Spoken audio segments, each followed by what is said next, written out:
Bonjour à tous ou rebonjour. Voilà, je vous ai parlé des cas d'aneuploïdie. Pour rappel, l'aneuploïdie, c'est un nombre anormal de chromosomes, d'accord? Alors ça peut avoir différentes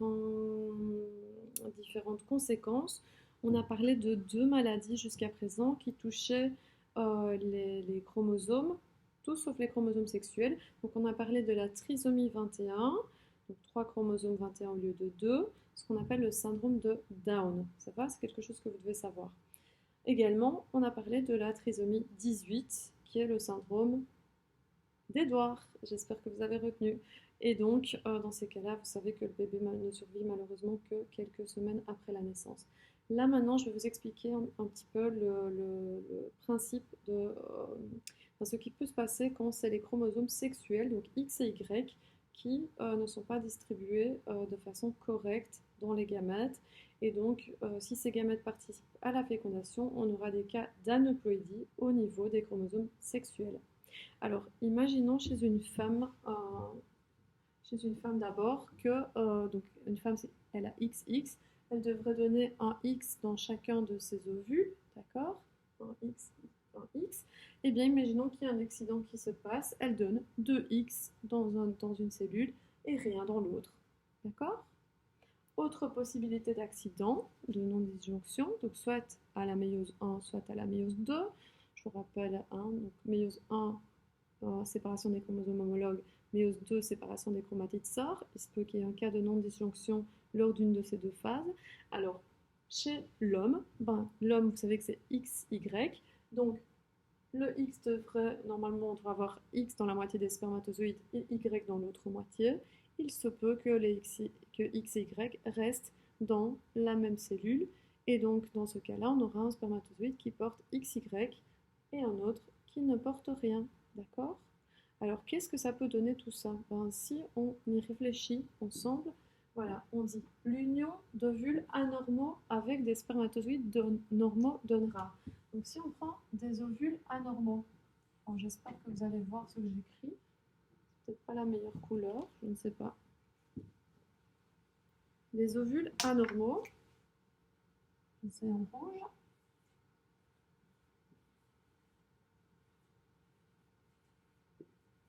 Les ovules anormaux, ils peuvent donner, comme vous le voyez là au-dessus, soit XX, soit rien du tout. Je vais mettre une petite barre comme ceci, ça va? Donc, voilà. Au niveau des chromosomes sexuels, les autres chromosomes sont distribués. On suppose que les autres chromosomes, en tout cas, sont distribués de façon normale.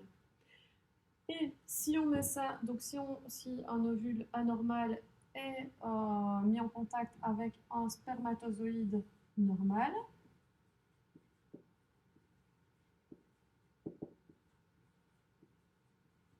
donc le spermatozoïde normal, il donne soit X, soit Y,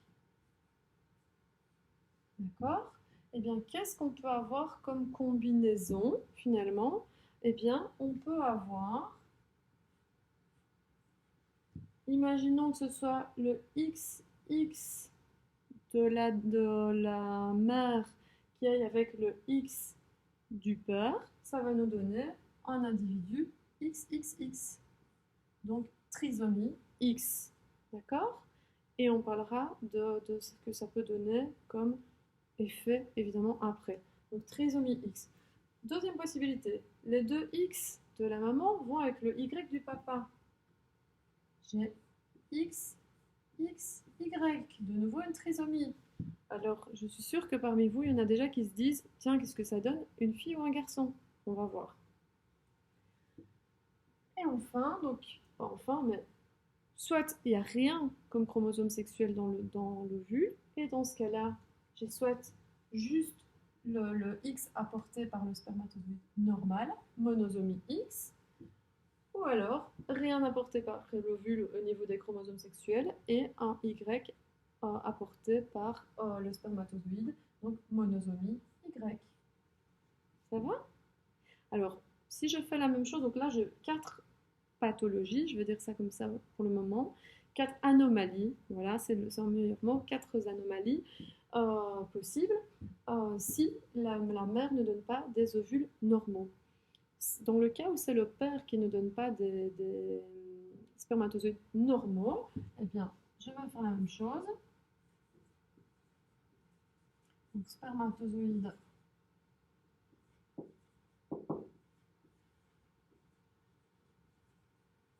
anormaux. Les spermatozoïdes anormaux, ben, comme vous le voyez ici, ils donnent soit XY, soit rien du tout. D'accord? Et les ovules, on va considérer qu'ils sont normaux. Donc, dans tous les cas, ils vont donner un X au niveau des chromosomes sexuels. J'aurai donc comme possibilité le X de la maman avec le XY du papa. Donc, de nouveau XXY, trisomie XXY. Et deuxième possibilité, le X donc de la maman, dans tous les cas, puisqu'elle ne s'est donné que X, hein, une femme ne s'est donné que X ou X, donc dans tous les cas X, avec rien du tout du papa, donc on aura une monosomie X. Ça va? Donc 4 pathologies sont possibles, si je sors de tout ça, 4 pathologies, 4 anomalies sont possibles, je ne sais pas si on voit quand j'écris au revoir, 4 anomalies.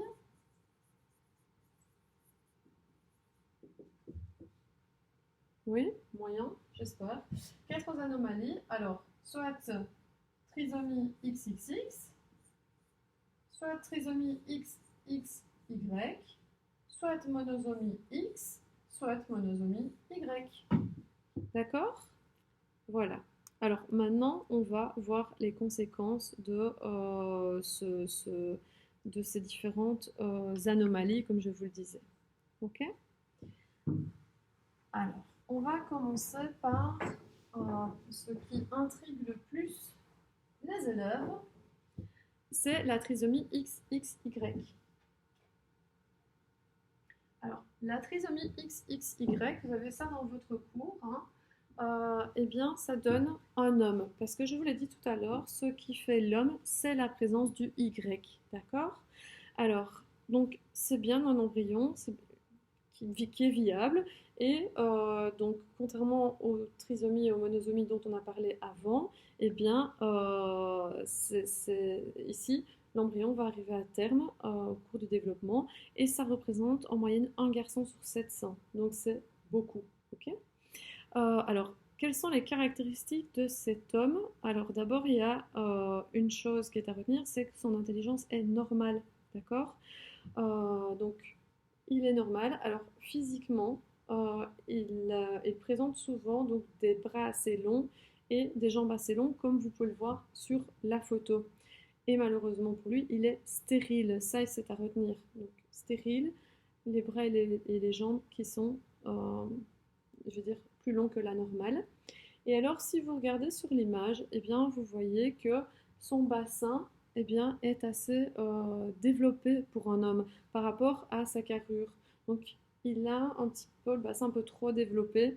Eh bien, il y a beaucoup d'hommes atteints de cette maladie, de XXY, donc qu'on appelle le syndrome de Klinefelter, c'est à retenir, syndrome de Klinefelter. Beaucoup d'hommes qui développent des caractères sexuels secondaires féminins. Par exemple, à l'adolescence, il se peut qu'à cause des 2X, que certains eh bien, développent de la poitrine, donc je vous dis les hanches, le bassin s'élargissent, qu'il y ait des caractéristiques secondaires féminines qui apparaissent, d'accord? Que la voix ne mue pas bien, etc. etc.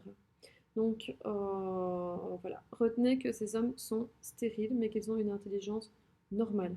Donc un cas sur 700, c'est beaucoup, l'air de rien. Ok? Si vous regardez la population de l'école, ben voilà. Je crois que je vous ai tout dit pour lui, oui, ok. Donc bien retenir, XXY, c'est donc le syndrome de Klinefelter. Ensuite, on passe à la trisomie XXX.